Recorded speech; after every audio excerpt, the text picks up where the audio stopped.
BNP chairperson Begum Khaleda জিয়ার শারীরিক সুস্থতা নিশ্চিত হলেই তার দেশে ফেরার বিষয়ে সিদ্ধান্ত হবে বলে জানিয়েছেন তার ব্যক্তিগত চিকিৎসক ডাক্তার AZM জাহিদ হোসেন। যুক্তরাজ্য যুব দলের উদ্যোগে আরাফাত রহমান কোকোর মৃত্যুবার্ষিকী উপলক্ষে দোয়া মাহফিলে অংশ নিয়ে সাংবাদিকদের তিনি এই কথা বলেন। ডাক্তার জাহিদ বলেন, বেগম জিয়ার শারীরিক সুস্থতা নিশ্চিত হলেই তার দেশে ফেরার বিষয়ে সিদ্ধান্ত নেওয়া হবে।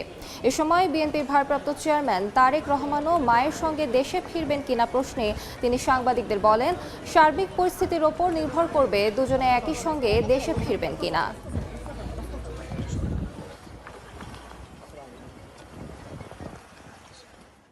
ওনার বেশ কিছু পরীক্ষা আমরা করিয়েছি, যেগুলো এখানেও সম্ভব হয় নাই, সেগুলো ওনারা করিয়েছেন। সেগুলোর রিপোর্ট কিন্তু কয়েকটা আমরা এখনো আজকেও পাইনি। কাজে সেগুলো সব পাওয়ার পরবর্তীতেই সিদ্ধান্ত হবে যে উনি কত দ্রুততার সঙ্গে বাংলাদেশে ফেরত যাবেন। সবকিছু মিলিয়ে পরিস্থিতিই বলে দিবে কখন উনি ইনশাআল্লাহ ফেরত যাবেন। এবং আমরা খুবই আশাবাদী অতি দ্রুত জনাব তারেক রহমান, আমাদের ভারপ্রাপ্ত চেয়ারম্যান, বাংলাদেশ জাতীয়তাবাদী দল ইনশাআল্লাহ বাংলাদেশে ফেরত যাবেন।